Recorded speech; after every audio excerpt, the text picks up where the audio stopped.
Break के बाद स्वागत है आपका। मैं हूं प्रियंका। यूपी करण चौथे चरण को लेकर हम बातचीत कर रहे हैं। लगातार आज 9 जिलों की 60 सीटों पर मतदान हो रहा है। उन्नाव से लेकर लखनऊ तक तमाम मताधिकार का प्रयोग कर रहे हैं वहां पर लोग, और प्रत्याशियों की किस्मत आज ईवीएम के बक्से में बंद होने वाली है। कुछ ही समय में यह पता चल जाएगा कि आखिर कहाँ की स्थिति क्या है। लगातार हम बातचीत करें। हमारे साथ प्रमोद गोस्वामी वरिष्ठ पत्रकार जुड़े हुए हैं।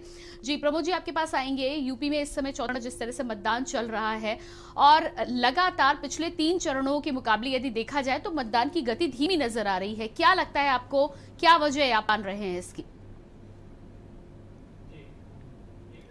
प्रमोद जी, क्या मेरी आवाज आप तक पहुंच पा रही है? एंकर बदल गई क्या फिर? तो यहाँ पर लगातार हम जानकारी लेंगे। चौथे चरण का इस समय मतदान चल रहा है। उन्नाव से लेकर लखनऊ, हरदोई, इन तमाम सीटों पर मतदाता आज प्रत्याशियों की किस्मत का फैसला कर रहे हैं। आप तस्वीरें देख पा रहे हैं। लगातार अलग अलग जगहों से हमारे साथ संवाददाता भी जुड़ेंगे और ताज़ा हाल क्या कुछ अलग अलग जिले का चल रहा है वो हम आप तक पहुंचाएंगे। साथ ही साथ हमारे साथ वरिष्ठ पत्रकार भी जुड़े हुए हैं, उनसे भी चर्चा करेंगे कि किस तरह का रुख उत्तर प्रदेश में बना हुआ है। 3 चरण के मतदान पहले ही हो चुके हैं। लगातार समाजवादी पार्टी के साथ ही साथ भारतीय जनता पार्टी के बीच में ये चुनाव माना जा रहा था कांटे की टक्कर अलग अलग सीटों पर देते हुए नजर आ रहे हैं। चुनाव को लेकर जिलाधिकारी पुलकित खरे के साथ संवाददाता धर्मेंद्र सिंह चौहान पीलीभीत से यहां पर बातचीत हुई है और इसके बाद आगे बढ़ेंगे। पीलीभीत के जिलाधिकारी साथ में जान लेते हैं। अभी इस समय टाइम करीब 1:30 बज रहा है। कितने प्रतिशत तक वोट पड़ चुका है और कई जगह जा रहे हैं तो जहां देखा जा रहा है कि अच्छी मात्रा में वोट पड़ चुके हैं। पूरे जनपद की चारों विधानसभाओं में वोटिंग चल रही है, बड़े शांतिपूर्ण तरीके से चल रही है। हमारे सभी अधिकारी पुलिस के, प्रशासन के लगातार राउंड पे हैं। जैसा हम जानते हैं कि जनपद को 14 जोन और 106 सेक्टरों में बांटा गया है। लगातार कंट्रोल रूम के माध्यम से भी हम लोग नज़र रख रहे हैं उसके ऊपर। पिछला जो आंकड़ा मिला था तो उसमें 35% के ऊपर वोटिंग हो चुकी थी और ये लगातार बदल रहा है। हम लोग लगातार इसकी सूचना ले रहे हैं। बूथ बूथ पे भी जाके देखा जा रहा है और जो माननीय आयोग के जिस तरह से निर्देश हैं उसी के क्रम में बिल्कुल शांतिपूर्ण तरीके से मतदान। जैसे सर देखा जा रहा है कि ग्रामीण क्षेत्र जो बूथ हैं काफ़ी अच्छी संख्या में वहाँ वोटिंग हो चुकी है। जैसे कि इस समय आप खड़े हैं, यहाँ भी वोटिंग बताया जा रहा है 80% से ऊपर हो चुकी है। हाँ, काफ़ी बूथों में, ग्रामीण क्षेत्र के काफ़ी बूथों का मेरा भी देखना हुआ और जो हम लोग संख्या ले रहे हैं अच्छा मतदान प्रतिशत हो रहा है। और हम उम्मीद कर रहे हैं कि अभी 4-5 घंटे अभी बाकी हैं तो शाम तक और भी बेहतर हम लोगों के सामने आंकड़े हैं। जी, देखा आपने साफ तौर से जिलाधिकारी पीलीभीत की उन्होंने बताया कि जो व्यवस्थाएं की उसके हिसाब से अच्छी वोटिंग की जा रही है। धर्मेंद्र सिंह चौहान की न्यूज़ पीलीभीत। तो चौथे चरण में लगातार वोटिंग जारी है। मतदाता तमाम प्रत्याशियों के भाग्य का फैसला कर रहे हैं और हमारे साथ इसी बीच प्रमोद गोस्वामी वरिष्ठ पत्रकार भी जुड़ चुके हैं। जी प्रमोद जी, आपके पास आएंगे और मेरा सवाल ये था कि पिछले 3 चरणों को यदि देखा जाए तो आज के मुकाबले यानी कि चौथे चरण के मुकाबले मतदान का जो प्रतिशत था वो बेहतर था। आज प्रतिशत और गिरता हुआ नजर आ रहा है। यदि दोपहर तक की बात की जाए तो पिछले मतदानों में प्रतिशत ज्यादा था। क्या इसकी वजह आप इसके पीछे मान रहे हैं? नहीं, देखिए ऐसा अभी नहीं कह सकते क्योंकि अभी तक जो आधिकारिक आंकड़े आए हैं उस हिसाब से 3 बजे तक लगभग 50% मतदान हो चुका है। अगर पिछली बार का देखें तो 62.777% मतदान हुआ था 2017 में। तो अगर 3 बजे तक 50% मतदान हो चुका है तो मुझे लगता है कि अभी 3 घंटे बाकी हैं। अगर जो 3 बजे तक का प्रतिशत दिया था तो 3 घंटे में मुझे लगता है कि उसके नज़दीक पहुंच जाएगा। हाँ, ये बात दीगर है कि वो मतदान प्रतिशत उतना नहीं बढ़ेगा जितना कि 2017 में उसके इर्द गिर्द ही सिमट जाएगा। दूसरी एक चीज़ ये भी है कि ऐसा नहीं है, अगर देखें तो पीलीभीत, लखीमपुर खीरी और क्या नाम आपके फतेहपुर, इन जगह पर ये मतदान प्रतिशत काफ़ी बड़ा है। मतलब 3 बजे तक पीलीभीत में और वहाँ पर 60, 65 और 66% तक मतदान चला गया है इन जनपदों में, कुछ बूथों पर या कुछ मतदान केंद्रों पर। तो ये मुझे नहीं लगता है कि कम हो जाएगा, लेकिन कमोवेश उतना ही है जितना कि पिछले 3 चरणों में मतदान हुआ है, उसी के इर्द गिर्द लगता है कि ये भी मतदान होगा। जी बिल्कुल। लखनऊ की तमाम सीटों की यदि हम बात करें तो लखनऊ में लगभग 43, 48, 47 इस तरह का मतदान दिखाई दे रहा है। यकीनन ग्रामीण क्षेत्रों में यदि देखें तो मतदान अधिक होता है, और हमेशा से ये देखा जाता है कि अर्बन एरिया में हमेशा ग्रामीण रूरल एरिया की अपेक्षा कम मतदान दर्ज किया जाता है। लगातार कोशिश भी की गई, जिला अधिकारियों ने निवेदन भी किया, अपील भी किया, उसके बावजूद भी वोटर में वो जागरूकता नहीं आ पाती। क्या आप इसके पीछे का कारण देखते हैं?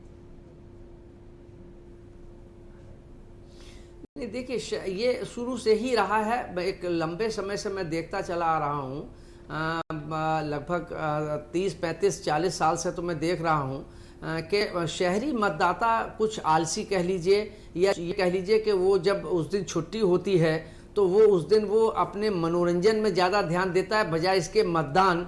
और बावजूद इसके कि आयोग और हमारे बड़े बड़े सेलिब्रिटीज़, प्रधानमंत्री, मुख्यमंत्री सभी इस बात के लिए बार बार पुरजोर ये अपील करते रहे हैं, अनुरोध करते रहे हैं कि मतदान लोकतंत्र का सबसे बड़ा पर्व होता है और उसे मतदान करने जरूर जाएं। लेकिन ये अनफॉर्चुनेट है कि जो हमारे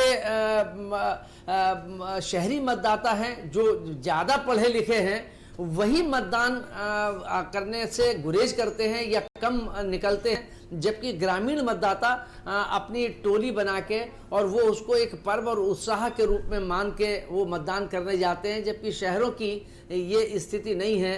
ये मैं समझता हूँ कि ये लोकतंत्र को कमजोर करने वाला शहरी मतदाताओं का आचरण है। जी बिल्कुल। प्रमोद जी, जिस तरह से हम यहाँ पर देख रहे थे पिछले 3 चरणों में यदि देखें तो समाजवादी पार्टी लगातार कड़ी टक्कर दे रही थी, बीजेपी और समाजवादी पार्टी की लड़ाई चल रही थी। आज की भी यदि बात करें तो यकीनन टक्कर तो इन दोनों बड़ी पार्टियों में ही है, लेकिन आज के मतदाताओं का रुझान देखकर क्या लगता है आपको कि अभी भी स्थिति वही बनी हुई है या कहीं ना कहीं बीच में स्थिति किसी की मजबूत हुई है, कुछ और पार्टियां भी इसमें सेंध लगाने का काम कर रही हैं? नहीं प्रियंका जी, देखिए ये जो चुनाव हो रहा है, ये इसके कुछ राजनीतिक समीकरण, कुछ राजनीतिक परिस्थितियां, कुछ मुद्दे, ये ऐसे बहुत सी चीज़ें हैं कि जबकि उसकी वजह से ये बाइपोलर इलेक्शन हो गया है। ये समाजवादी पार्टी गठबंधन और भाजपा के बीच में सिमट कर रह गया है। कांग्रेस पहले से भी लगभग 3 दशक से कांग्रेस सत्ता से बाहर रही है और धीरे धीरे वो कमज़ोर होती चली गई, उसका संगठनात्मक ढांचा कमज़ोर होता चला गया। तो वो तो कभी बहुत ज़्यादा फ्रे में नहीं रही, लेकिन हाँ, बसपा ट्रायंगल जरूर उत्तर प्रदेश में रहा है पिछले 2 दशक से, समाजवादी पार्टी, भाजपा और सपा के बीच में। लेकिन इस बार का चुनाव एक दूसरे अंदाज में आ गया है, जो सीधा सीधा बाइपोलर हो गया है, कि जिसमें भाजपा और सपा गठबंधन के बीच में हो रहा है। उसके देखिए 2 कारण हो गए हैं जहाँ तक मैं समझता हूँ। एक तो जो किसानों का आंदोलन रहा, उससे जो पश्चिम उत्तर प्रदेश में जाटों का और मुसलमानों का जो समीकरण बिगड़ गया था वो बन गया।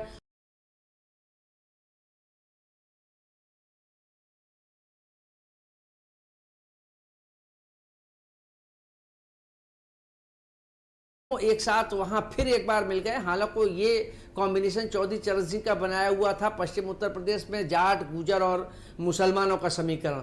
वो 13 के दंगे में ये समीकरण बिगड़ गया था, जिसमें भारतीय जनता पार्टी को 14 के इलेक्शन में भी बहुत लाभ मिला था, फिर उसके बाद 17 के इलेक्शन में भी और 19 के इलेक्शन में भी उसका लाभ मिला।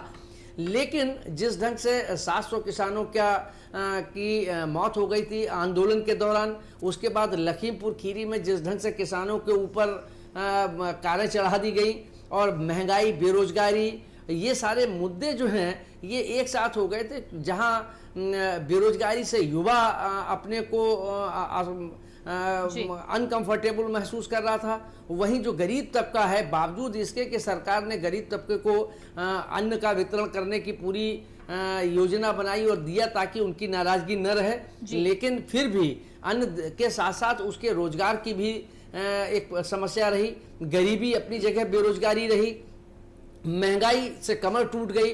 तो ये सारे मुद्दे जो एक साथ जो मिल गए, उसकी वजह से एक ये समीकरण बन गया उत्तर प्रदेश में कि भारतीय जनता पार्टी को अगर हम अलग अलग वोट देंगे राजनीतिक दलों को, तो भारतीय जनता पार्टी को नहीं रोका जा सकता। और विशेष रूप से मुसलमानों का ये रहा है, अगर इससे पहले का पैटर्न देखें तो वो टैक्टिकल वोटिंग करता रहा है। वो समाजवादी पार्टी को भी देता था, बसपा को भी देता था, कांग्रेस को भी देता था। लेकिन इस बार भारतीय जनता पार्टी को रोकने के लिए वो पूरी तरीके से लामबंद हो गया और उसने एक पक्षीय मतदान करने का फैसला लिया। वही स्थिति ये हो गई कि वहां जाटों का, जो जाट भारतीय जनता पार्टी के साथ 13 के बाद पूरी तरीके से जुड़ गया था, वो वहां से टूटा और वो भी काफी हद तक पूरा 100% तो नहीं कह सकते, लेकिन फिर भी मैं समझता हूं कि 60% जो जाट था वो एंटी बीजेपी रहा। 40% भारतीय जनता पार्टी को भी मिला, एकदम वहां नहीं हुआ। लेकिन मुस्लिम वोट तो पश्चिम उत्तर प्रदेश में या प्रदेश में भारतीय जनता पार्टी को पहले भी नहीं मिलता था। इस बार तो पूरी तरीके से बटा नहीं, एक मुश्त भारतीय जनता पार्टी को हराने के लिए गया, ये सोच भी रही। जी बिल्कुल। जिस तरह से 2017 की यदि हम बात करें तो 59 में से 51 सीटें भारतीय जनता पार्टी को मिली थी। जिस तरह से यहाँ पर आपका कहना है कि मुस्लिम वोटर्स को लेकर और जाट लामबंद हुए हैं, यकीनन गठबंधन के साथ लामबंद हुए हैं, लेकिन क्या लगता है आपको, सबसे पहले तो माना यह भी जा रहा था कि 3 तलाक जिस तरह से बिल आए थे, ऐसे में मुस्लिम महिलाएं कहीं ना कहीं साथ देंगी और लाभार्थी एक जो वर्ग हुआ है राशन मिलने की वजह से, उसको भी एक सेक्शन माना जा रहा है, तो इसको लेकर क्या कहना है आपका? प्रियंका जी प्लीज जरा रिपीट कर दें क्वेश्चन, मैं इस बीच में सुन नहीं पाया। जी प्रमोद जी, एक बार सवाल रिपीट कर देती हूँ। 2017 की यदि हम बात करें तो 59 में से 51 सीटें बीजेपी को मिली थी। लहर में कहीं ना कहीं कई जगह पर सपा के गढ़ों पर भी क्लीन स्वीप किया था बीजेपी ने। इस बार स्थितियां जिस तरह से बन रही हैं, मुस्लिम मतदाताओं की जब बात हो रही है तो लामबंद जरूर हो रहे हैं, लेकिन कहीं ना कहीं 3 तलाक का भी थोड़ा बहुत असर हो सकता है कि महिलाओं पर, खासतौर से मुस्लिम महिलाओं पर प्रभाव डाल रहा हो। इस बात को लेकर 100% कुछ नहीं कहा जा सकता, लेकिन ऊंट किसी भी करवट बैठ सकता है। दूसरी बात यहां पर यह कि राशन जिस तरह से बीजेपी सरकार ने दिया है, एक लाभार्थी वर्ग जो क्रिएट हुआ है, क्या उसका कुछ ना कुछ असर मतों पर या वोटिंग पर नजर आएगा? निश्चित रूप से प्रियंका जी, जो उत्तर प्रदेश सरकार ने या केंद्र सरकार ने जो गरीब तबके को, आय से जो नीचे के लोग हैं, उनको जो अन्न का वितरण या उनको खाद्यान्न वितरण करने की इसका निश्चित रूप से भारतीय जनता पार्टी को लाभ मिलेगा, इसमें कहीं कोई दो राय नहीं है। लेकिन इस पर जो गरीब है उसकी बड़ी संख्या है। उत्तर प्रदेश की प्रियंका जी एक विडंबना ये भी है कि यहाँ पर आप कितना भी लाभ दे दें, लेकिन उत्तर प्रदेश की राजनीति जातिगत समीकरणों में सिमटी हुई है। ऐसी स्थिति में जब वो उस जाति का मुखिया या उस कबीले का मुखिया जब ये कह देता है तो वो लाभ भी ले लेते हैं, लेकिन वोट जो है वो कबीले के मुखिया के हिसाब से दिया करते हैं। तो ऐसी स्थिति में भारतीय जनता पार्टी को कितना लाभ मिलेगा ये लेकिन लाभ तो मिलेगा, लेकिन जितना लाभ मिलना चाहिए मुझे लगता है कि शायद उतना नहीं मिल पाएगा, या जो यहाँ की ट्रेंड रहा है या जो यहाँ की प्रवृत्ति रही है। और जो आपने कहा कि यहाँ 59 में से 51 सीट निश्चित रूप से उसमें से 51 सीटें जो हैं वो भारतीय जनता पार्टी के साथ गई थी। 4 समाजवादी पार्टी को मिली थी जो चौथे चरण में हो रहा है, 2 बसपा को और 2 कांग्रेस को मिली थी। ऐसे ये भारतीय जनता पार्टी के लिए चौथा चरण बहुत महत्वपूर्ण है इस लिहाज से कि यहाँ सबसे ज़्यादा सीटें इतनी थी, और जो इस समय एक मुस्लिम मतदाताओं की जो भारतीय जनता पार्टी से अलग रहे हैं उनकी भी संख्या अब अपेक्षाकृत कम है। तो ये अगर इस चुनाव में जो चौथे चरण का मतदान हो रहा है इसमें अगर भारतीय जनता पार्टी कोई बहुत अच्छा रिजल्ट न दे पाई तो मुझे लगता है कि भारतीय जनता पार्टी को नुकसान, क्योंकि पहले दूसरे तीसरे चरण में चाहे सीटें 2 ही कम हुई हों, लेकिन वो एक ट्रेंड ये आ रहा है कि वहाँ से भारतीय जनता पार्टी कम होती हुई आई है। चौथा चरण ये समझा जाता है कि यहाँ से चौथे चरण से लेकिन 7वें चरण तक भारतीय जनता पार्टी, ये ऐसा राजनीतिक गलियारे में या भाजपा के लोगों का कहना है कि चौथे चरण से लेकर और 7वें चरण तक भारतीय जनता पार्टी की जो भी कमी रही होगी 3 चरणों में उसको पूरा करके वो आगे अपने सत्ता में वापस आ जाएगी। तो तो ये चौथा चरण बहुत महत्वपूर्ण मुझे लगता है कि भारतीय जनता पार्टी का रुख क्या रहता है या मतदाता उस पर क्या सोचते हैं। जी बिल्कुल, आप प्रमोद जी आप हमारे साथ बने रहिएगा। इसी बीच अपने दर्शकों को 3 बजे तक क्या रहा मत प्रतिशत, उस बात की जानकारी भी दे देते हैं। यूपी में चौथे चरण का मतदान इस समय जारी है। दोपहर 3 बजे तक 50% मतदान उत्तर प्रदेश में हुआ। लखनऊ में 3 बजे तक 47.43% मतदान, रायबरेली में 3 बजे तक 50.84% मतदान, उन्नाव में 3 बजे तक 49.84% मतदान, सीतापुर में 3 बजे तक 49.18% मतदान, पीलीभीत में 3 बजे तक 54.81% मतदान, फतेहपुर में 3 बजे तक 52.73% मतदान, हरदोई में 3 बजे तक 46.44% मतदान, लखीमपुर में 3 बजे तक 52.98% मतदान, बांदा में 3 बजे तक 50.07% मतदान, 9 जिलों की 59 सीटों पर मतदान जारी। 9 जिलों की 59 सीटों पर मतदान जारी। उत्तर प्रदेश में चौथे चरण के लिए मतदाता कर रहे हैं प्रत्याशियों का चुनाव। यूपी में दोपहर 3 बजे तक 50% मतदान। यूपी में चौथे चरण के मतदान जारी है, जहां लोगों में सुबह से ही उत्साह देखने को मिल रहा है। वहीं हमारे संवाददाता भारत सेठी ने भी वोट डालने आए लोगों से की खास बातचीत। सरोजिनी नगर में लगातार लोग वोट डालने के लिए पहुंच रहे हैं और लगातार जो संख्या है उसका इजाफा हो रहा है। लगभग 1 घंटा हो चुका है, वोटिंग की जो प्रक्रिया है उसकी शुरुआत हो चुकी है। लोग वोट डाल के निकल रहे हैं। सुरक्षा की अगर दृष्टि से बात करें तो सुरक्षा के भी कड़े इंतजाम हैं। हमारे साथ कुछ लोग यहाँ पे मौजूद हैं, हम उनसे बात करेंगे, उनसे जानेंगे कि वोट डाल के आए हैं। मैम, आप वोट डाल के आए हो अभी बिना पार्टी के नाम लिए, क्या क्या मुद्दे थे, किस किस को देख के आपने किसी को वोट डाला?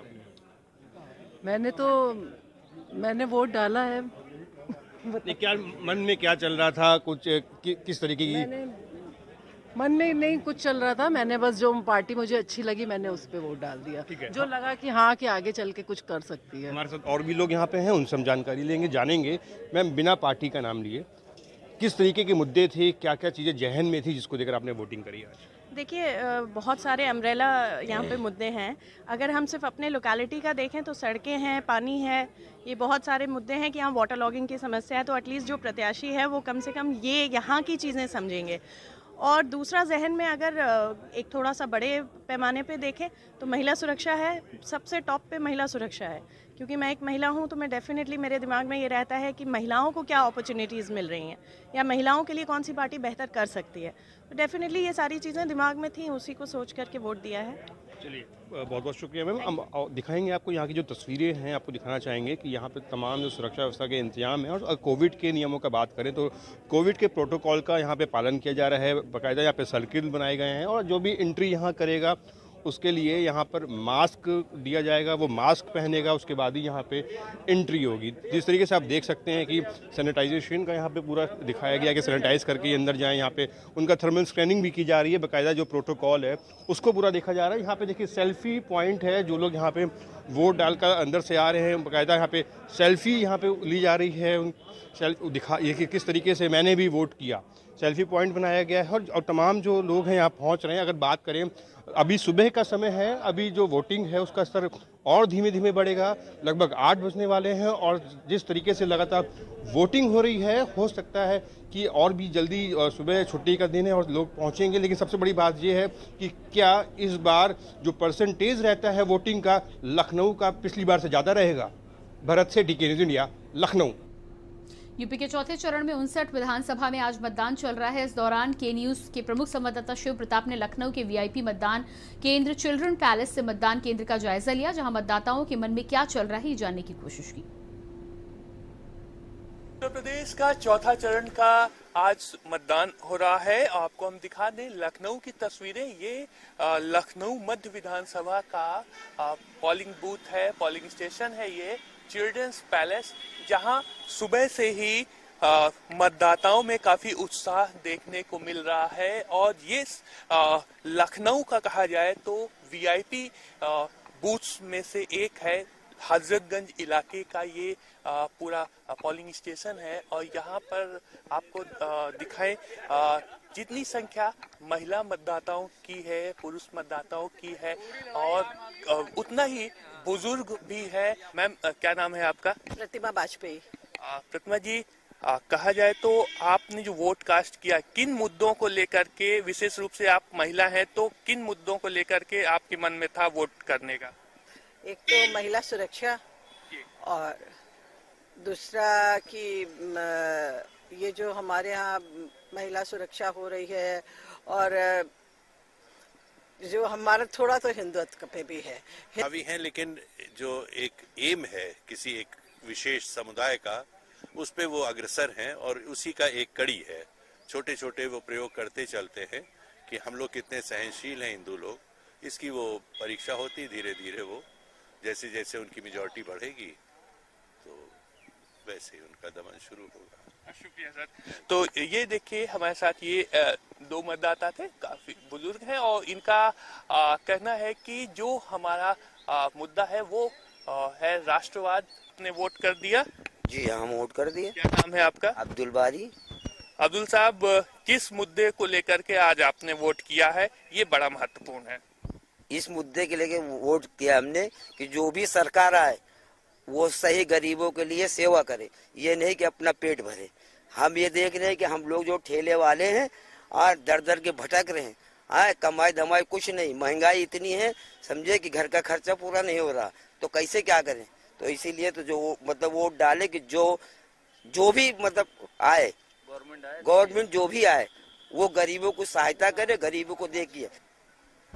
तो ये देखिए, ये भी मतदाता है जिनका कहना है कि महंगाई, बेरोजगारी और योजनाओं में भ्रष्टाचार के विरोध में इन्होंने अपना मत डाला है। और इनका कहना है कि सरकार, वर्तमान सरकार की तरफ से कोई भी बेहतर काम नहीं किया जा रहा है। कैमरा पर्सन राजेश के साथ शिव प्रताप सिंह, के न्यूज, लखनऊ। तो ये आपने देखा अलग अलग बूथों का हाल, और हमारे साथ लगातार वरिष्ठ पत्रकार प्रमोद गोस्वामी जुड़े हुए हैं। लेकिन इसी बीच आपको सीधे लिए चलते हैं, सीएम योगी आदित्यनाथ जनसभा को संबोधित कर रहे हैं। हमारे बीच में नहीं, भारतीय जनता पार्टी ने उनकी सुयोग के पुत्र को आपके बीच में आपकी सेवा के लिए प्रत्याशी के रूप में फिर से भेजा है और उनके समर्थन में आपसे अपील करने के लिए मैं आज आपके बीच में हम उपस्थित हुआ हूं। भाइयों बहनों, आज प्रदेश के अंदर 59 सीटों पर विधानसभा का चुनाव चल रहा है। इससे पहले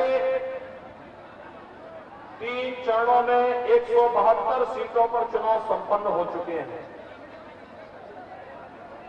चुनाव का जो रुझान आया है,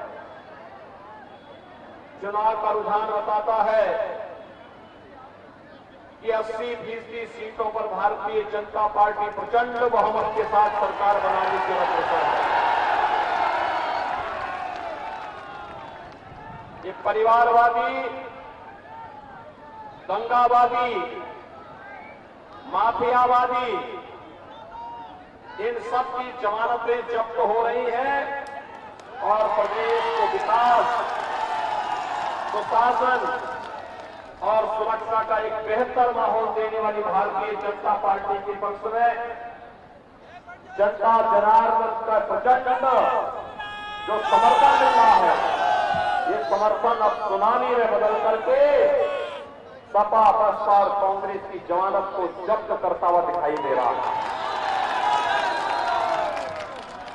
और इसीलिए जब दमदार सरकार बनती है तो विकास भी दमदार होता है और उससे आपका सलोन वंचित न रहे, इसके लिए आपका आह्वान करने के लिए मैं विशेष रूप से आपके पास आया हूं। भाइयों बहनों, मैं रायबरेली की धरती को बार बार नमन करता हूं। ये धरती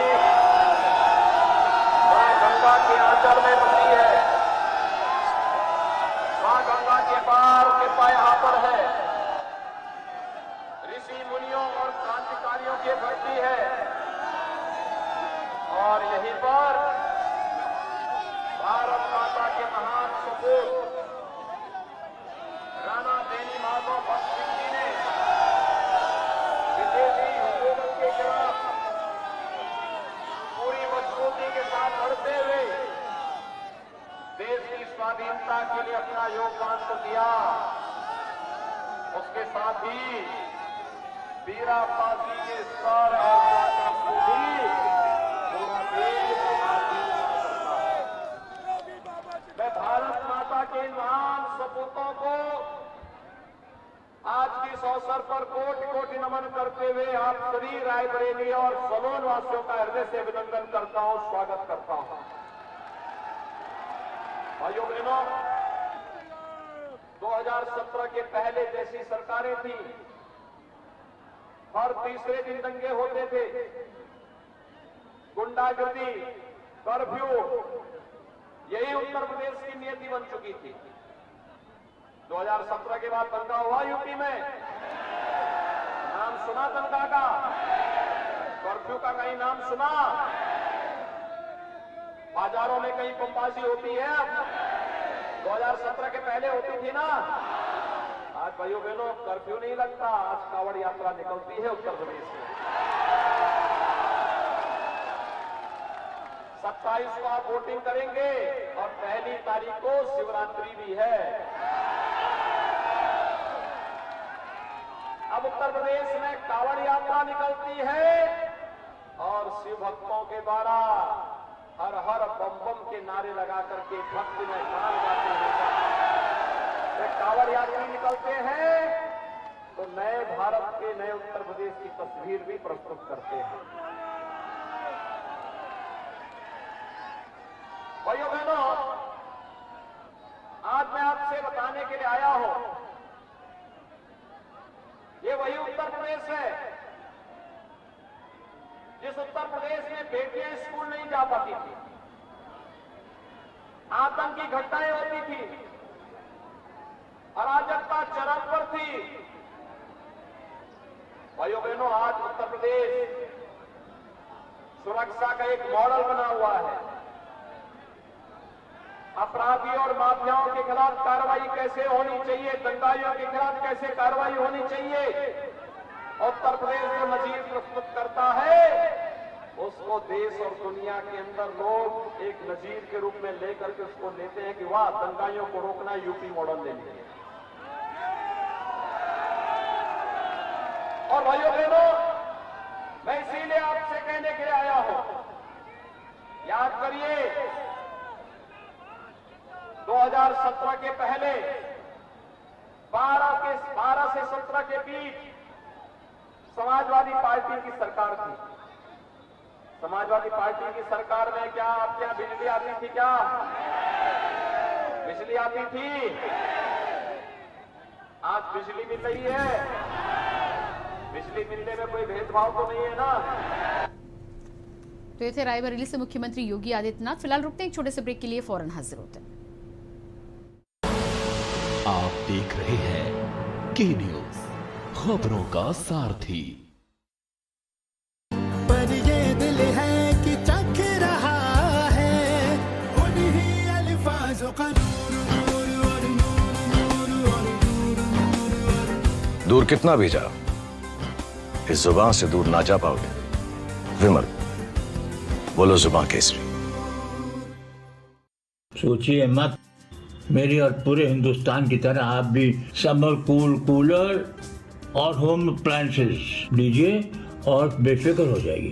खुदी को आजमाया है तो ये अंदाज आया है, खुदी को आजमाया है तो ये अंदाज आया है। तुम में भी मैं हूं, शुद्ध प्लस पान मसाला।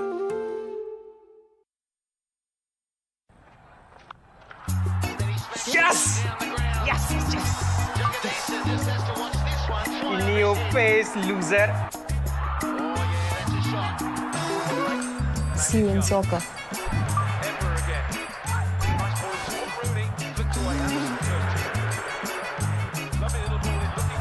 Yes! जी हाँ, predict cricket and football results and win cash only on Sky 247, anywhere, anytime, 24/7 entertainment, only on Sky 247. Asshole. Download the Sky 247 app today. This game involves an element of financial risk and may be addictive. Please play responsibly at your own risk.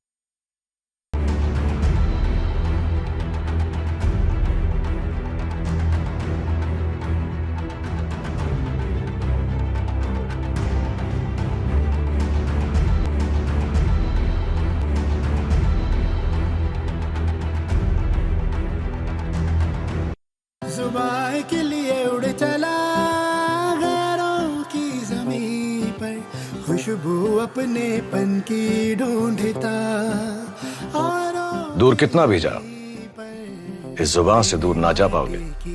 विमल, बोलो जुबान केसरी। आप देख रहे हैं के news, खबरों का सारथी। UP में चौथे चरण के मतदान जारी है। रायबरेली में मतदान सेंटरों पर मतदाताओं की लंबी कतारें देखने को मिल रही हैं और मतदाताओं के अंदर एक उत्साह देखने को मिल रहा है। इसको लेकर के न्यूज संवाददाता ने मतदान सेंटरों का जायजा लिया, साथ ही मतदाताओं से जाना कि उन्होंने किन मुद्दों को लेकर वोट किया। 9 जिलों में 62 विधानसभाओं के मतदान होने हैं। इसी को लेकर के रायबरेली की बात करें तो रायबरेली में भी आज मतदान हुए हैं। और बात करें तो मैं मतदान सेंटर पे ही खड़ा हूं और यहां देख सकते हैं, कैमरामैन से कहूंगा यहां पर देखें पूरे मतदान जो लोगों की है, मतदाताओं की लाइन लगी है और लोग आराम से मतदान भी कर रहे हैं। और अगर बात करें सुरक्षा की तो सुरक्षा व्यवस्था भी यहाँ पे चाक चौबंद है। और बात करें यहाँ पे तो SSB के जवान भी लगाए गए हैं और पुलिसकर्मी भी तैनात है यहाँ पर, कि यहाँ पर कोई हताहत ऐसी संभावनाएं ना बन सके। खास चीज सबसे बड़ी यह है कि जो लोग यहाँ से मतदान करके निकल रहे हैं उनसे भी जानने की कोशिश करेंगे कि आखिर उन लोगों ने किन मुद्दों पर मतदान किया है। हमारे भाई साहब हैं, उनसे भी जाने। भैया क्या नाम है आपका? मानस तिवारी। भैया किन मुद्दों को लेकर आपने मतदान किया? मेरा सबसे पहला मुद्दा तो था विकास, रोजगार, बिजली, सड़क, पानी। ये मेरे मुख्य मुद्दे हैं और आम जनता के भी यही मुख्य मुद्दे हैं। इन्हीं मुद्दों पर हमने जो है अपना मतदान किया है। भैया क्या नाम है आपका? मेरा नाम है अमित कुमार तिवारी सर। भैया क्या लगता है कि आपने आज मतदान किया है तो किन मुद्दों को लेकर मतदान किया? सर वही हमने विकास और अपना जो है रोजगार, बिजली, सड़क, सबसे ज़्यादा तो अपने राष्ट्र के हित, कम से कम ये अपना देश बढ़िया चले, बस इससे ज़्यादा। मतदान करने में कोई दिक्कतों का सामना करना पड़ा है यहाँ पर या आराम से आपका मतदान हो गया? एक वैसे कोई दिक्कत नहीं है, सब ढंग से हुआ है, सब अपना हिलमिल के सब लोग अपना वोट दे रहे हैं और कोई दिक्कत नहीं। तो ये थे यहाँ के मतदाता, जो साफ तौर पर उनका कहना है कि जो उन्होंने मतदान किया है वो राष्ट्र के मुद्दों पर किया है। और जो यहाँ मतदान करने आए हैं उन्होंने साफ तौर पर बताया कि यहाँ पे कुल मिला के सारी चाक चौबंद व्यवस्थाएं की गई है, मतदान भी करने में कोई दिक्कत नहीं हो रही है। मनीष अवस्थी, के न्यूज, रायबरेली। तो ये थे रायबरेली से हमारे संवाददाता। और इसी बीच हमारे साथ लगातार केबक्श सिंह सलाहकार संपादक भी बने हुए हैं, साथ ही साथ वरिष्ठ पत्रकार प्रमोद गोस्वामी भी बने हुए हैं। सीधे रुक कर लेते हैं। केबक्श सिंह जी, जिस तरह से हम लगातार देख रहे हैं चौथे चरण का मतदान जारी है, तमाम जगहों पर वोटर्स जो हैं प्रत्याशियों की किस्मत का आज फैसला कर रहे हैं। खास तौर से जिन जिन जगहों पर, लखनऊ की यदि हम बात करें तो जिस तरह से हमारे संवाददाताओं ने लोगों से बात की तो कई अन्य मुद्दों के साथ महिलाओं के लिए सुरक्षा, महिला सुरक्षा एक बहुत मुद्दा है। शहरी क्षेत्रों की यदि हम बात करें, वहीं ग्रामीण क्षेत्रों की यदि हम बात करें तो ग्रामीण क्षेत्रों में भले ही ध्रुवीकरण करने की लाख कोशिश की गई हो, लेकिन अभी भी बिजली, सड़क, पानी ये मुख्य मुद्दे हैं और इन्हीं को दिमाग में रखकर वोटर कहीं ना कहीं वोटिंग सेंटर तक पहुंचता है।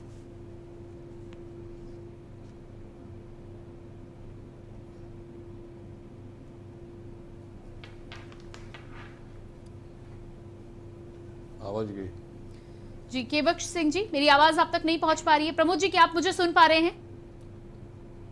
हाँ, अब आपके सवाल दोबारा दोहरा दें। जी, केबक्श सिंह जी, मेरा सवाल ये था कि आज जिस तरह से मतदान हो रहे हैं, शहरी क्षेत्रों की बात करें तो कई लोगों से, संवाददाताओं ने जिस तरह से बात की, महिलाओं की खास तौर से बात करें तो महिला सुरक्षा को लेकर लोगों के दिमाग में था वोटिंग करने से पहले।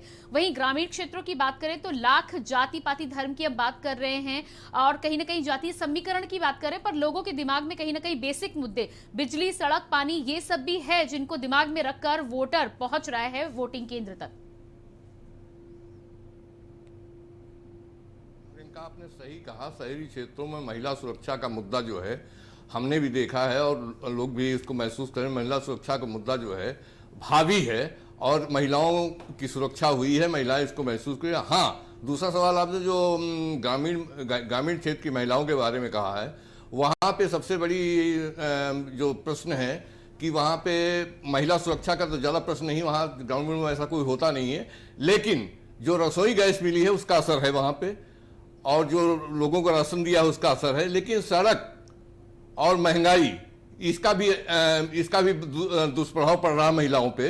तो इसके लिए भी महिलाएं जागरूक हैं, विशेषकर शहरी क्षेत्र में ज़्यादा जागरूक हैं। और जो आज पैटर्न देखने को मिला है, महिला सुरक्षा को लेकर ही महिलाओं ने यहाँ मतदान किया है। मैं भी कई मतदान केंद्रों पर स्वयं गया हूँ और वहाँ पे महसूस किया है कि महिलाओं की ज़्यादा जो जागरूकता थी महिला सुरक्षा को लेकर थी, लेकिन ग्रामीण क्षेत्रों में इसके विपरीत है कि गैस तो उनको फ्री में दे दी गई है, लेकिन जिसकी वजह से जब जिस समय इनको गैस वितरित की गई थी उस समय सिलेंडर 500 रुपये से कम ही था, अब 1000 रुपये का 900 रुपये का सिलेंडर हो गया है। तो इसका भी दुष्प्रभाव पड़ा है महिलाओं पे। उन्होंने कहा गैस सिलेंडर देके महंगाई इतनी बढ़ गई, महंगाई कमर तोड़ महंगाई हो गई है, गैस के दाम बढ़ गए हैं और जो मुफ्त राशन दिया है उसका भी असर है, लेकिन मुफ्त राशन देने से और जो महंगाई के और तेल घी जो इस्तेमाल करते हैं इसका भी कुप्रभाव पड़ रहा है महिलाओं पे। तो ये साफ साफ मतदान केंद्रों पे देखने को मिल रहा है। जी बिल्कुल प्रमोद जी, जिस तरह से केवक्ष सिंह जी कह रहे हैं कि महंगाई मुख्य मुद्दा है, महंगाई वाकई में मुख्य मुद्दा है, चाहे कितनी भी केंद्र ने बाद में पेट्रोल कम करने की कोशिश की हो, लेकिन महंगाई जिस स्तर तक बढ़नी थी वो बढ़ चुकी है और वो वापस नहीं आई कहीं ना कहीं। क्या मानते हैं आप कि महंगाई लोगों के दिमाग में है और क्या लगता है लोगों को ये उम्मीद है कि अगली सरकार जो हम बदलेंगे वो महंगाई कंट्रोल कर पाएगी?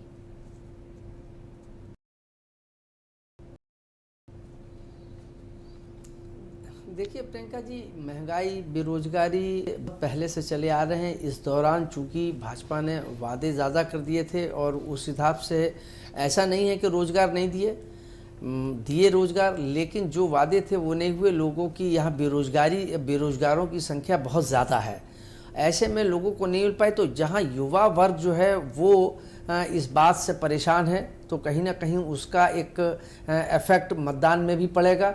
जो महिलाओं की बात आपने कही, तो महिलाओं को जो ये बहुत अच्छी योजना थी जो उनको कनेक्शंस दिए गए, लेकिन वो जो जैसा कि केवक्ष जी ने कहा, बिल्कुल सही कहा कि जो उसके दाम इतने बढ़ गए कि 1000 के आसपास पहुंच गए। तो वो ग्रामीण क्षेत्रों में जहां वो गरीब लोगों को दिया गया, उन लोगों के लिए 1000 में सिलेंडर भराना वो दुरूह कार्य था। तो इस वजह से जहां वो दिया गया तो उसका तो इफेक्ट 17 के चुनाव में और उसके बाद 19 के चुनाव में तो देखने को मिला।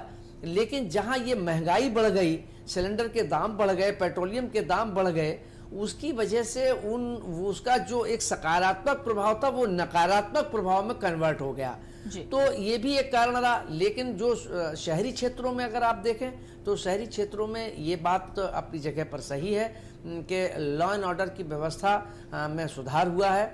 महिलाएं कुछ अपने को सुरक्षित महसूस कर रही हैं, बावजूद इसके कि चाहे वो हाथरस का मामला हो और चाहे वो उन्नाव का मामला हो, ये घटनाएं भी हुई हैं, उसका भी एक मैसेज गया है। लेकिन कंपैरेटिवली आपके चैनल ने भी अभी संवाददाताओं ने जो बात करी तो उन्होंने भी अपनी ये बात व्यक्त की कि हाँ, मैं सुरक्षित महसूस करती हूँ और महिला सुरक्षा अहम मुद्दा है। तो इसका लाभ कहीं ना कहीं तो मिलेगा।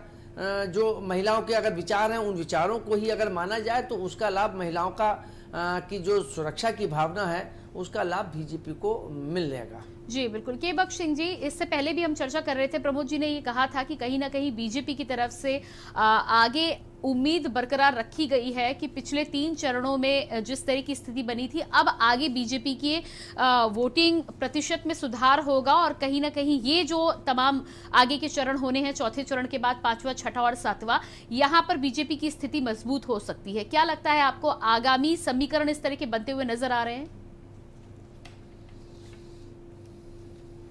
देखिए प्रियंका जी, अभी तक का जो विगत 80-70 सालों का इतिहास रहा है कि सत्ता में जो रहता है उसके खिलाफ एंटी कैम्पेंसी होती है जी। और उसके जो अब फिर उसी मुद्दे पे आ जाता हूँ, महंगाई, बेरोजगारी, चिकित्सा और ये आपका जो कोरोना काल था, इसका बुरा असर बीजेपी, इसका जो है दुष्परिणाम जो है बीजेपी को भुगतना पड़ेगा। और इसी वजह से वोटिंग पैटर्न में जो पिछले 3-4 चरण हुए हैं तो वोटिंग पैटर्न बढ़ा है।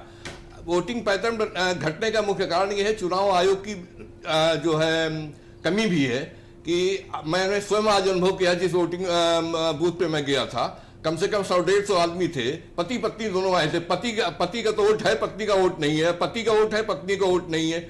इस तरह से तो पत्नी तो वोट देके चली जा रही, पति वोट नहीं दे पा रहा। तो इसका भी कम मतदान का भी जो जागरूक मतदाता वो देने गया है, और जो जितने जागरूक मतदाता है वो सही मतदाता है वो बीजेपी के पक्षधर होते हैं, बीजेपी को वोट देते हैं। अभी तक का पैटर्न नहीं रहा है। लेकिन जो ये मतदाता वापस गए हैं, ये बीजेपी का नुकसान होगा।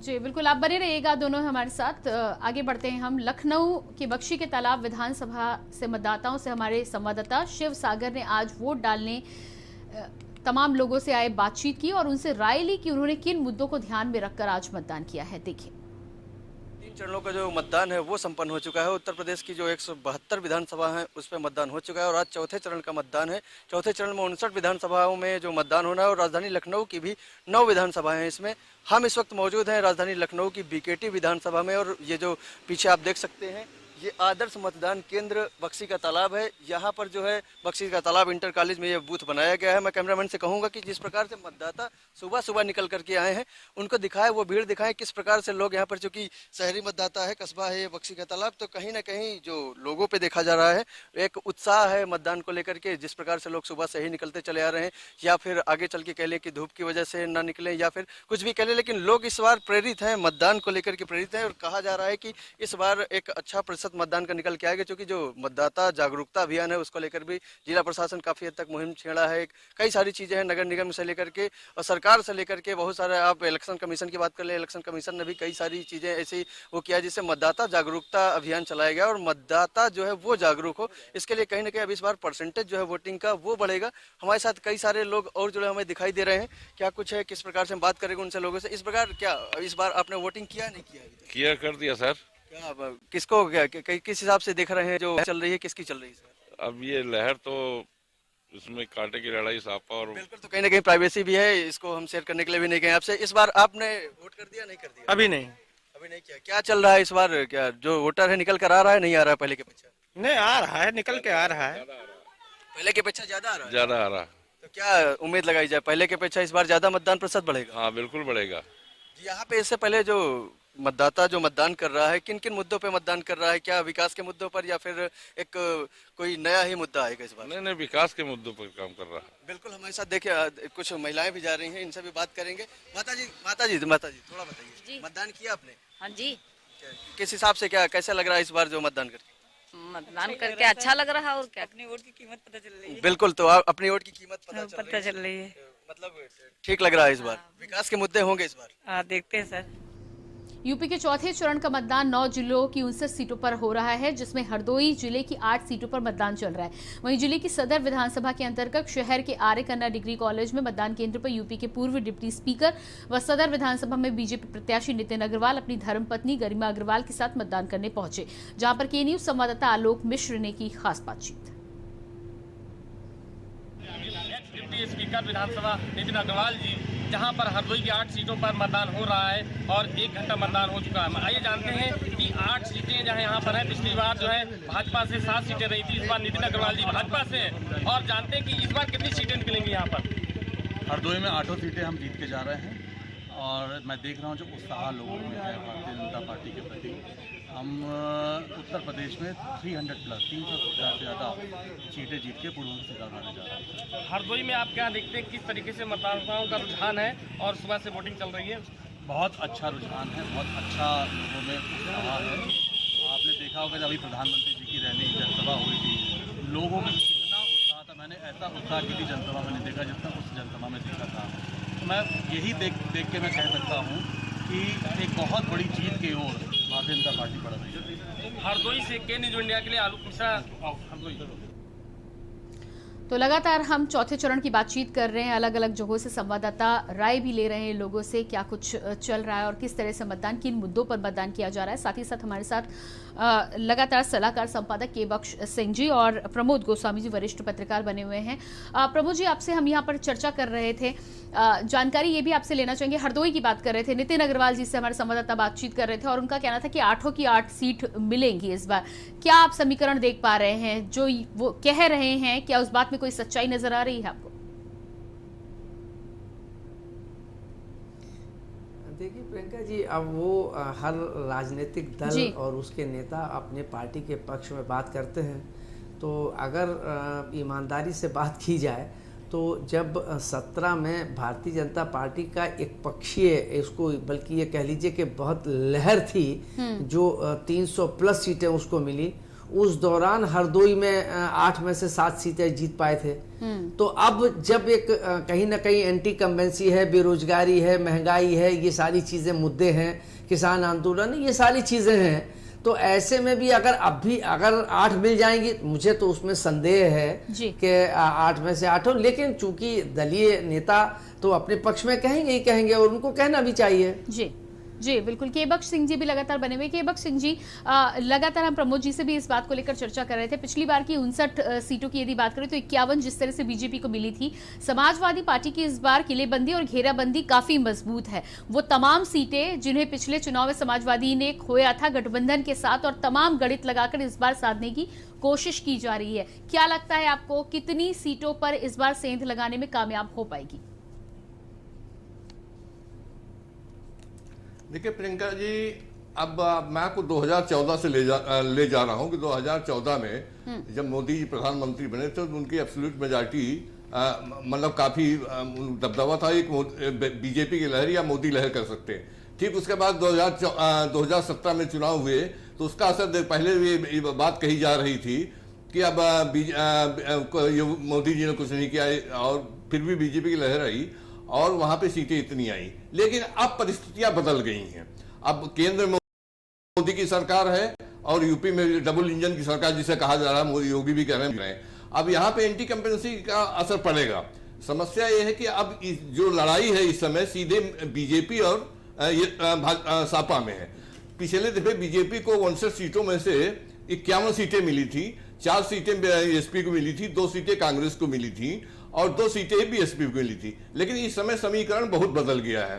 ये सीधी लड़ाई है बीजेपी और या दूसरे शब्दों में कह सकते हैं अखिलेश और योगी की सीधी लड़ाई है। बीजेपी नहीं बल्कि अखिलेश और योगी की सीधी लड़ाई है। तो इसमें उत्तर प्रदेश में अब इतनी सीटें 51 सीटें पा पाएंगे नहीं पाएंगे, ये एंटी कंपेंसी का भी सवाल है और बेरोजगारी है, महंगाई है, ये भी मुद्दे हैं। तो 51 सीटें बरकरार रख पाएंगे भी मुझे शक है। और कांग्रेस और सपा की बात रही, कांग्रेस कहीं लड़ाई में नहीं है और यही हाल बीएसपी का है। अब इसमें जो कुछ नुकसान होगा बीजेपी का नुकसान होने की संभावना है। कांग्रेस कुछ खोएगी नहीं क्योंकि इसकी 2 ही सीटें, बीएसपी कुछ खोएगी नहीं, इसकी 2 ही सीटें हैं। वो बरकरार कर पाई नहीं कर पाई ये तो आगे आने वाला समय बताएगा। लेकिन मुझे लगता है कि 51 सीटें बीजेपी पाने में सफल हो जाएगी। इसमें मुझे थोड़ी दुविधा लग रही है। जी बिल्कुल, जी बिल्कुल। प्रमोद जी, आपके पास आएंगे। यहाँ पर जिस तरह से यहाँ पर केबक्श सिंह जी का भी कहना है कि कितनी सीटें मिलती हैं, हालांकि समाजवादी पार्टी पहले से अधिक सीटें लेकर आएगी, इस बात में तो कोई संशय नहीं है क्योंकि एंटी इनकम्बेंसी की बात यहाँ पर आप कर रहे हैं। लेकिन योगी और अखिलेश की यदि बात करें तो पिछली बार जब चुनाव लड़े गए थे तो योगी मुख्यमंत्री पद का चेहरा नहीं थे। इस बार उनके चेहरे पर भी चुनाव लड़ा गया है। क्या लगता है आपको, कुछ क्षेत्रों में उनका जो चेहरा है वो प्रभावित कर पाएगा वोटर्स को? नहीं प्रियंका जी, निश्चित रूप से वो योगी जी मुख्यमंत्री हैं या कोई भी मुख्यमंत्री हो, उसका 5 साल उन्होंने पूरा कार्यकाल पूरा किया है तो उनका कहीं ना कहीं निश्चित रूप से उसका प्रभाव तो रहता ही है, उस चेहरे का फर्क तो पड़ता ही है। और मुझे लगता है योगी जी के चेहरे का प्रभाव विशेष रूप से पूर्वांचल में, जहाँ से वो गोरखपुर का प्रतिनिधित्व भी करते हैं, वहाँ से चुनाव भी लड़ रहे हैं, तो पूर्वांचल और आसपास के जिलों में निश्चित रूप से योगी जी के आभा मंडल का और योगी जी के चेहरे का कहीं ना कहीं उसका लाभ भारतीय जनता पार्टी को तो निश्चित रूप से मिलेगा ही मिलेगा। लेकिन एक बड़ी बात यह है कि जो पूर्वांचल का तरीका है, अगर आप देखें तो 17 के चुनाव में भारतीय जनता पार्टी ने जो छोटे छोटे दल थे, वो चाहे वो ओम प्रकाश राजभर जी का हो, चाहे अनुप्रिया पटेल जी हों, चाहे वो निषाद हों, ये सारे लोगों को जो पूर्वी उत्तर प्रदेश में छोटे दल, मतलब अति पिछड़े दलित, वो क्या नाम, पिछड़ा वर्ग जो है, वो कहीं ना कहीं बहुत डिसाइडिंग फैक्टर हो जाता है किसी भी पार्टी को या दल को जिताने में। और यही कारण था कि 17 के चुनाव में भारतीय जनता पार्टी को न केवल पश्चिम मध्य बल्कि पूरब में भी भारी सफलता और अच्छी सफलता मिली थी, जिसके पीछे कारण यही था कि ये छोटे छोटे दल जो थे उसका कॉम्बिनेशन भारतीय जनता पार्टी ने बना लिया था। इससे पहले भी ये छोटे छोटे दल, चाहे वो समाजवादी पार्टी हो, कांग्रेस हो या बसपा हो, उसके पास जाया करते थे और कहते थे कि हम समर्थन आपकी पार्टी का करना चाहते हैं, लेकिन बात तब बिगड़ जाती थी जब वो 5, 7, 8 सीटों की डिमांड कर देते थे छोटे दल। उसको ये राजनीतिक दल उसको तब इतना वेटेज नहीं देते थे या इतना महत्व नहीं देते थे, और उनको ये कह के कि आपको 1 सीट तो दे सकते हैं, 2 सीट दे सकते हैं, तो बात बिगड़ जाती थी। भारतीय जनता पार्टी ने इस वोट बैंक को या उनके थिंक टैंक ने बहुत गंभीरता से उसका अध्ययन किया और इन छोटे दलों को अपने साथ जोड़ लिया, और उनकी जो डिमांड थी, उन्होंने अगर 10 सीट मांगी तो उनको 5-7 सीटें दे के उनको संतुष्ट भी कर दिया, जिसका कि लाभ भारतीय जनता पार्टी को 17 में बड़ा अच्छा खासा मिला था। लेकिन इस बार फिर वही प्रियंका जी स्थिति है कि जो सपा ने, भारतीय जनता पार्टी ने जो कॉम्बिनेशन बनाया था छोटे दलों का, वो अब की समाजवादी पार्टी ने बना लिया है। पूर्वांचल में अगर आप देखें तो वहां इनको राजभर को, मौर्य को, इनको, ये सारे लोगों को उन्होंने अपने साथ जोड़ लिया है। तो मुझे लगता है कि भारतीय जनता पार्टी का जो 17 में स्थिति थी, वो स्थिति इस बार तो नजर नहीं आती है। बाकी राजनीति में कुछ भी उसका प्रोटेक्शन करना बहुत आसान नहीं है, लेकिन इतना तो तय है कि सपा गठबंधन और भाजपा के बीच एक कड़ी टक्कर है, और मुझे लगता है कि ये 200 का जो मैजिक है, मतलब टैली है, उसको पाने के लिए दोनों दल पूरी तरीके से तन मन धन से लगे हुए हैं कि कैसे हम अपना जो सत्ता को लेने के लिए 203 का मैजिक है वो हम कम से कम पार कर लें। हालांकि वो क्लेम तो 300 पार का बीजेपी भी कर रही है और समाजवादी पार्टी भी कर रहे हैं, तो वो क्लेम अपनी जगह पर है, लेकिन यथार्थ अपनी जगह पर है। तो मुझे लगता है कि कांटे की टक्कर है। भारतीय जनता पार्टी भी पूरी शिद्दत से लगी हुई है, वहीं जो समीकरण हैं वो सपा गठबंधन के साथ हैं, और इधर एंटी कम्बेंसी, ये सारी चीजें सत्ता में रहने के एक जो नुकसान होते हैं वो स्वाभाविक है, चाहे वो कोई भी दल हो। जी बिल्कुल। के बख्श सिंह जी, यदि हम बात करें सपा गठबंधन के फायदों की, जिस तरह से बात प्रमोद जी कर रहे थे, यकीनन छोटे छोटे दलों को साथ में लाने की जो रणनीति थी वो काम करती नजर आ रही थी, और 10 मार्च को जब नतीजे आएंगे तब ये बात खुल जाएगी कि कितना काम किया है, कितना नहीं किया। लेकिन नेतृत्व की यहाँ पर हम जिस तरह से बात करें, इस बार कल्याण सिंह जी भी नहीं है, चौधरी अजीत सिंह भी नहीं है। हालांकि जाट वोटों को साधने के लिए जयंत चौधरी ने काफी मेहनत की है और वो मेहनत उनकी दिखाई देती है। लेकिन क्या लगता है आपको कि पहले जिस तरह से इन बड़े नेताओं के पीछे, बीजेपी की यदि हम बात करें तो राजनाथ सिंह जी, कल्याण सिंह जी जिस समय रहा करते थे, अटल जी का एक ऐसा उनकी फैन फॉलोइंग रहती थी जो किसी भी हालत में डिगती हुई नजर नहीं आती थी। मोदी लहर ने काम किया था, इस बार उस तरह की नेतृत्व क्षमता बीजेपी में भी नजर नहीं आ रही है। मोदी योगी का नाम लिया जा रहा है, उसके अलावा तीसरा बड़ा चेहरा नजर नहीं आता है। क्या लगता है आपको कि वो जो जादू पहले चलता था, वो जादू आज के नेताओं में, सपा गठबंधन में, जयंत चौधरी में, अखिलेश यादव में बरकरार है या नहीं? देखिए, जैसा कि भी प्रमोद जी ने कहा कि पिछले 2017 के चुनाव में एक गठबंधन था, प्रिया पटेल और निषाद का दुनिया भर के गठबंधन बनाए थे, वही गठबंधन ट्रांसफर हो गया है ईएसपी की तरफ जी। तो अब बड़ा नेता तो ना तो ईएसपी में रहा, मुलायम सिंह निकल नहीं रहे हैं, और इधर अजीत सिंह की डेथ हो गई है। तो इन दोनों डेथ के बाद उस वैक्यूम को भरने का प्रयास दोनों लड़के कर रहे हैं, चाहे वो अजीत सिंह का बेटा हो, चाहे वो मुलायम सिंह का बेटा अखिलेश हो, अब लोग दोनों कर रहे हैं। लेकिन गठबंधन वैसे जैसे बीजेपी ने 2017 में बनाया था वैसे गठबंधन इन्होंने बनाया, तो इसका असर तो पड़ेगा, इसका खामियाजा बीजेपी को भुगतना पड़ेगा। बड़े नेता राजनाथ सिंह की बात करें, कल्याण सिंह नहीं रहे, इसका भी नुकसान होगा बीजेपी को। और राजनाथ सिंह चूंकि केंद्रीय मंत्री हो गए, वहां है, उनका फायदा होगा, राजनाथ सिंह का असर है यहाँ, इसका फायदा बीजेपी भी मिलेगा। लेकिन कुल मिला के जो स्थिति 2017 में बीजेपी की थी, वो स्थिति दोबारा रिपीट होने की मुझे उम्मीद नहीं लग रही। जी बिल्कुल, जी बिल्कुल। प्रमोद जी, आपके पास आएंगे तो यहाँ पर समीकरणों की तो हम बात कर रहे हैं, जाहिर सी बात है कि समीकरण किस तरह से साधे गए हैं, लगातार उसकी कोशिश की जा रही थी। सपा और आरएलडी गठबंधन के साथ ही साथ तमाम छोटी पार्टियों को लेकर जो गणित समाजवादी पार्टी ने साधने की कोशिश की थी, उसका मुंह तोड़ जवाब देने की पूरी कोशिश बीजेपी ने तमाम योजनाओं के माध्यम से की, तमाम लाभार्थी, तमाम घोषणाएं चुनाव से ठीक पहले की। क्या आपको लगता है कि उन तमाम घोषणाओं का कहीं ना कहीं जनता के मन पर कोई छाप पड़ पाई होगी, क्योंकि कोशिश भरसक की गई?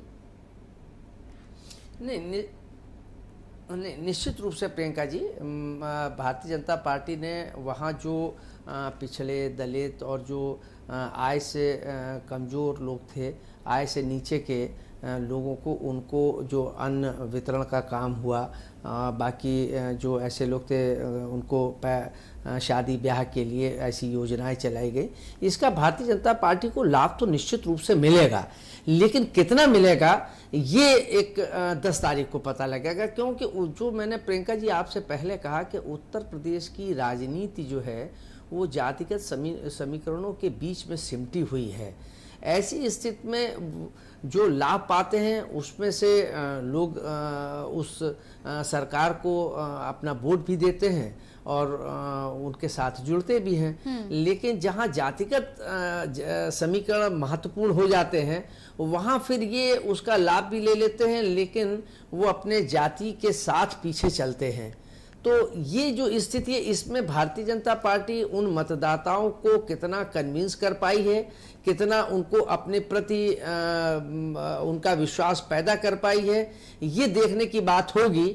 लेकिन जो मुझे लगता है कि भारतीय जनता पार्टी को इन जो योजनाएं हैं जो गरीबों के लिए चलाई गई थी, इसका लाभ तो निश्चित, चाहे वो मकान दिए गए हों, चाहे वो अन्न उनको बांटा जा रहा हो, और चाहे उनकी शादी ब्याह में जो गरीब हैं उनको दिया जा रहा हो। हालांकि ये इस ढंग की चीज़ें पहले भी सरकारें करती रही, अखिलेश सरकार ने भी ये किया है, लेकिन इन्होंने थोड़ा सा उसका दायरा बढ़ाया, ज़्यादा से ज़्यादा लोगों तक पहुँचाने का काम किया, चाहे वो मकान हो चाहे अन्न हो। तो इसमें कोई दो राय नहीं, और उसका कहीं ना कहीं लाभ तो मिलेगा ही मिलेगा, और वो स्वाभाविक भी है। जी बिल्कुल। जिस तरह से हम बात कर रहे हैं जाट वोटों की बात करें तो यकीनन जाट वोट कहीं ना कहीं सपा आरएलडी गठबंधन की तरफ काफ़ी हद तक मुड़ा है। लेकिन जिस तरह से आपका कहना था कि 50-60% यदि मुड़ा भी हो तो एक तबका अब भी बरकरार है। ब्राह्मणों को साधने की भी पूरी तरह से कोशिश की, लगातार लोग ये कह रहे थे कि बीजेपी से नाराज बताए जा रहे हैं ब्राह्मण, लेकिन उन्हें साधने के लिए जिस तरह से राम मंदिर के मुद्दे को बढ़ चढ़ कर आगे बढ़ाया गया, काशी विश्वनाथ कॉरिडोर की यदि हम बात कर लें तो ये तमाम चीज़ें जिन्हें बीजेपी लगातार समय समय पर हाईलाइट करती हुई नजर आती, यही वजह है कि बार बार मथुरा का भी नाम लेते हुए नजर आते हैं। ये क्या जो पुराना वोट बैंक था या जो ब्राह्मण वोट बैंक था उसमें से टूटा है? कितने प्रतिशत टूटा होगा? के बख्श सिंह जी। प्रियंका जी देखिए, प्रियंका जी, जहाँ तक अयोध्या, काशी और मथुरा की बात है, मंदिर अयोध्या में बन रहा है, काशी में कॉरिडोर बना के बहुत सुंदर बना दिया है, इसमें भी कोई दो राय नहीं। मथुरा के लिए भी कहा गया है कि हम यहाँ भी बनारस के पैटर्न पर यहाँ भी बढ़िया इसका विकास करेंगे। लेकिन ये जो है ये खाली ब्राह्मणों के लिए नहीं है, ये चाहे भगवान शंकर हो, चाहे वो राधा कृष्ण हो, चाहे राम जी हो, वो खाली ब्राह्मणों के आराध्य देवता नहीं है, वो हिंदू समाज के सभी के हैं। तो लेकिन अब मुझे ये लगता है कि चूंकि पिछले 90 से धर्म के आधार पर जो राजनीति होती रही, उसका भारतीय जनता पार्टी को जितना अधिकतम लाभ मिल सकता था उतना मिला है। अब इस मुद्दे का कोई बहुत ज्यादा तो प्रभाव मुझे समझ में नहीं आता है कि राम मंदिर के मुद्दे का कोई बहुत ज्यादा, लेकिन थोड़ा बहुत तो रहेगा ही रहेगा, उसका प्रभाव मिलेगा ही मिलेगा कि उसकी वजह से उसका लाभ मिले। दूसरा प्रश्न क्या पूछा था आपने? दूसरा प्रश्न मेरा ये था कि ब्राह्मण वोटरों की जो हम बात कर रहे थे, जो एक ट्रेडिशनल वोट हुआ करता था, वो कितने प्रतिशत टूटा होगा?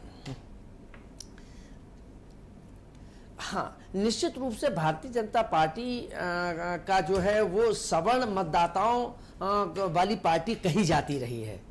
भारतीय जनता पार्टी के लिए कहा जाता रहा है कि सवर्णों की पार्टी है, और उससे भारतीय जनता मंदिर के आंदोलन के बाद जितना ब्राह्मण था वो मैं समझता हूं कि लगभग 90% ब्राह्मण भारतीय जनता पार्टी के साथ जुड़ गया था, और तभी कल्याण सिंह की सरकार भी बनी थी। लेकिन बाद में मुझे जो यहाँ मैंने देखा है उसके बाद जी प्रमोद जी, समय हमारे पास कम है तो अपनी चर्चा को हमें यहीं विराम देना होगा। आपका बहुत बहुत धन्यवाद। केबख्श सिंह जी, आपका भी बहुत बहुत धन्यवाद जुड़ने के लिए। तो लगातार यहाँ पर हम चर्चा कर रहे थे जिस तरह से चौथे चरण का मतदान इस समय चल रहा है। 9 जिलों की 59 सीटों पर आज मतदाता अपने अपने क्षेत्र में प्रत्याशियों के भाग्य का फैसला कर रहे हैं। शाम 6 बजे तक मतदान करेंगे और उसके बाद तमाम लोगों की किस्मत ईवीएम के बक्से में बंद हो जाएगी। देखना ये होगा कि आखिर तमाम चुनावी